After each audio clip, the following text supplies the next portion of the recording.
Vous m'amenez un CV, photocopie de photocopie.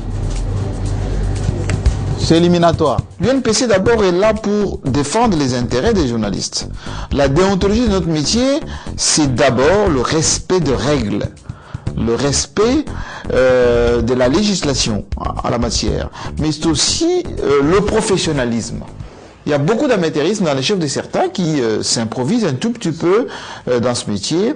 Et moi, je vais donner les lettres de noblesse à ces métiers. Je veux quand même qu'on puisse arriver à respecter un journaliste. C'est un professionnel qui connaît son métier. Il l'a appris, il l'exerce avec conscience.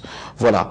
Donc, un policier fait son travail, l'infirmier fait son travail. Pourquoi pas les journalistes? Et donc, ce n'est pas faire de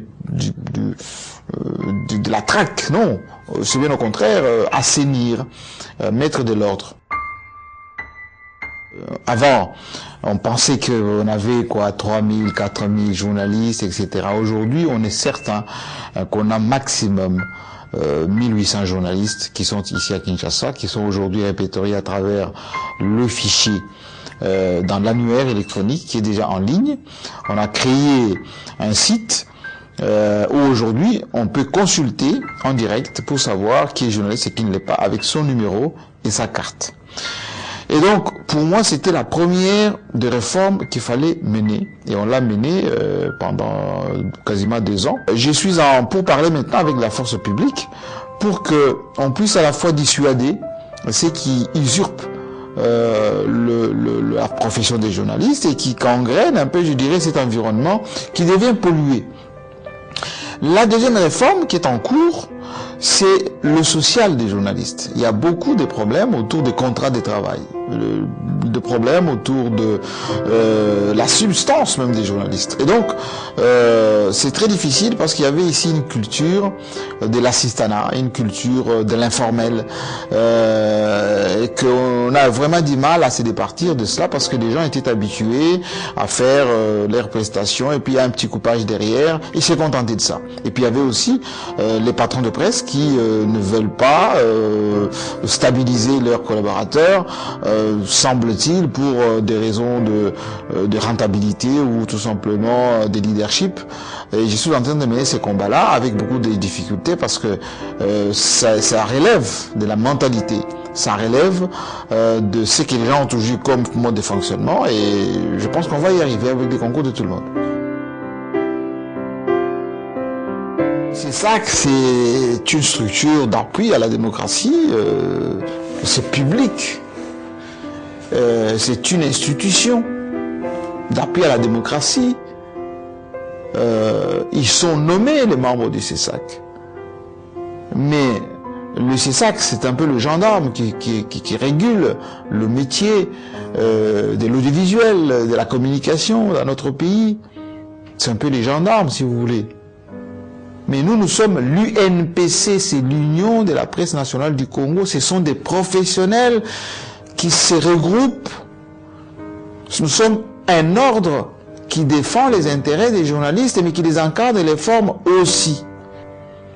Nous avons une commission discipline qui essaie de mettre à la place qu'il faut les gens qui s'égarent un tout petit peu, mais nous avons d'autres commissions qui assurent la protection des journalistes, etc., etc. Donc la différence est nette, c'est ça que c'est le public, c'est l'État. Nous sommes une structure d'autorégulation. Chez nous, tout est réel désormais. Les écrans, oui, le mur d'image qui vous permet d'avoir... Je suis depuis toujours celui, je l'ai dit tout à l'heure, qui défend l'intégrité, l'honneur de mon pays. J'ai quitté ce pays avec un diplôme d'État en poche. Pour quelles raisons? Parce que les Zaïre étaient détruits par un système. La plupart de ceux qui avaient détruit ce pays, ils sont là. Je suis revenu dans ce pays, j'ai trouvé heureusement un monsieur, Joseph Kabila, jeune président, qui se bat exactement de la même manière. Et je me bats à ses côtés, aux côtés de beaucoup de Congolais. pour que notre pays retrouve ses lettres de noblesse et retrouve un peu sa place dans les concerts des nations. Et donc, je ne suis pas un troubadour au service d'un individu. Non, je suis comme Joseph Kabila, comme Matata, comme certains membres de l'opposition qui ont parfois des idées intéressantes pour que notre Congo aille de l'avant. Et donc, quand j'ai dit Télé 50 simplement congolais, je ne dis pas Télé 50 simplement Kabila. Kabila, c'est un Congolais digne, qui n'est pas dans la culture de l'idolâtrie, du culte de personnalité. Il a horreur de ça, culte de personnalité. Il est pour des valeurs, il est pour l'engagement, il est pour la défense des intérêts de son pays, pour une certaine probité. Moi, je défends ces valeurs-là. Alors, vous allez commencer avec quoi? Avec le massacre à Béni. Donc, Béni, qui fait le journal? C'est Grâce. Oui. Donc, il faut que à midi 45, que tout le monde soit ici pour la répétition. D'accord, il est déjà prêt. De toute façon, il est journaliste, c'est lui qui donne, d'abord qui collecte l'information, qui traite l'information, qui diffuse cette information aux différents publics, mais avec de la conviction. Ça n'existe pas un journaliste crédible qui doit défendre les intérêts de son pays. L'objectivité ne veut pas dire avoir un comportement de laisser faire, de désintéressement. Vous allez à CNN, CNN défend les intérêts des États-Unis d'Amérique. Vous allez au Figaro, c'est proche de la droite, ça défend les intérêts de la France. Libération, des gauches, ou l'humanité des gauches, ou la libre Belgique, eh bien, il y a toujours ce qu'on appelle la tendance. Mais, je vais vous donner un exemple simple. Aujourd'hui, en Occident, les immigrés, les réfugiés, on les appelle les migrants aujourd'hui, ils ont beaucoup de droits. Est-ce que vous voyez un seul média européen, occidental, qui condamne ceux qui vont faire la guerre en Syrie, ceux qui vont faire la guerre et qui ont fait la guerre en Libye?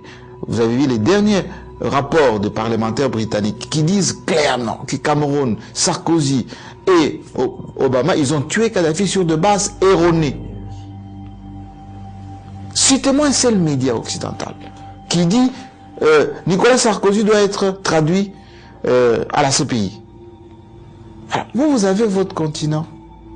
Si vous ne le défendez pas, qui va le faire à votre place? Créer la rébellion à partir en affamant le peuple.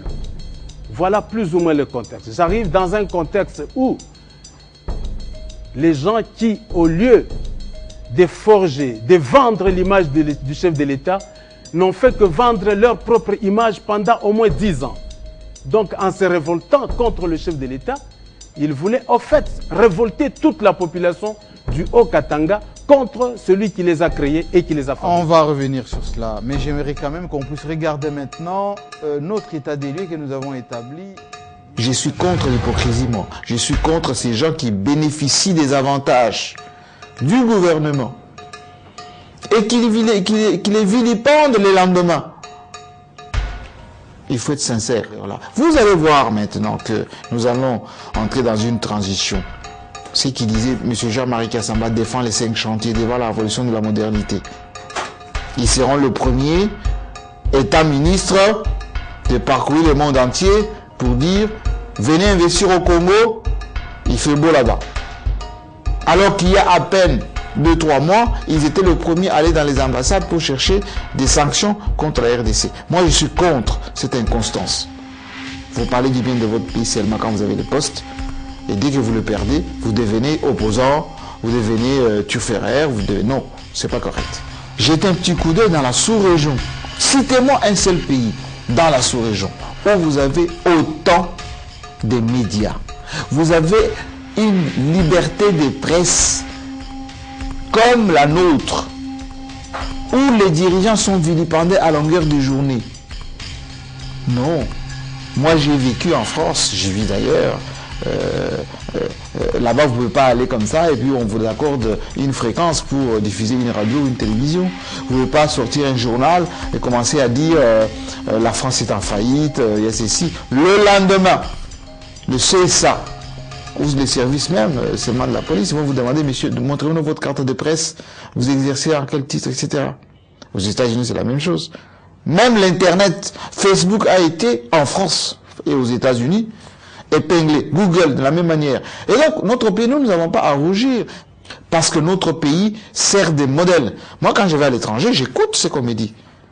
Bravo, ce que vous faites au Congo, c'est impossible de le faire chez nous. Mais pourquoi les Congolais ne peuvent pas, eux, ne serait-ce que remercier leurs autorités qui leur permettent de faire ce travail de cette manière-là? Oui. Oui.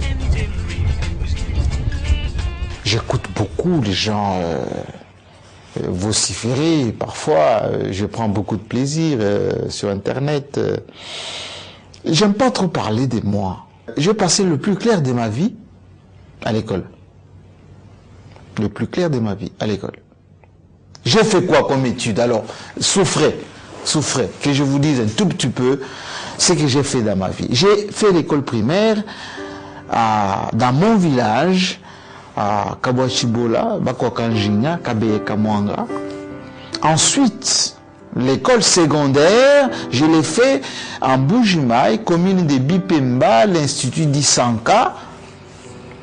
J'ai encore plein de mes amis d'enfance avec lesquels nous avons fréquenté. Et j'ai été même à Maki, à la ville Miba, pour ceux qui connaissent la Miba. Je suis venu ici à Kinshasa, j'ai fait mon diplôme d'État. On a même fait la dissertation où j'ai distingué. Nous étions à Lemba, Saint-Théophile, exactement. Et mon sujet de dissertation, ça s'appelait la guerre des étoiles. Je suis allé en Europe, j'ai fait l'inscription à la Sorbonne, à la faculté d'économie. Où j'ai fait mon contrôle. Parmi les 450 personnes, j'étais troisième. Comme j'étais pas boursier, cher ami, j'ai dû arrêter la fac d'économie pour aller à l'Institut supérieur des commerces, dans le 15e arrondissement, métro Alésia, où j'ai fait brevet d'études, ce qu'on appelle le BTS, brevet de technicien supérieur. Ensuite, j'ai fait la faculté des sciences des communications à Levallois-Perret. Et j'ai appris la communication, le journalisme, la stratégie, les relations publiques. Je suis revenu à Paris. Je suis reparti à l'école des hautes études internationales. Parallèlement à tout ça, depuis 1988, j'étais l'un des rares journalistes à pratiquer, je l'ai dit tout à l'heure, à fréquence Paris pluriel, avec, allez, je vous donne quelques noms. Benson Diakité, Jules Kidinda, Jean-Pierre Loubaya, Jean-Marie Kassamba. En face de vous, c'est celui qui faisait toutes les grandes émissions dans Paris. IDPS, MPR, toutes les conférences de presse. Il n'y a pas un seul politicien congolais de passage à Paris que je n'ai pas reçu dans mes émissions. Africains y compris. J'ai créé avec les amis ce qu'on appelle 3A Télé Sud, la première chaîne panafricaine. C'est lui qui faisait l'émission qui s'appelle JMK Today depuis 1992. C'est l'homme qui est en face de vous. Je suis producteur à Radio France Internationale pendant 10 ans. Avec Claude Siard, qui est encore vivant.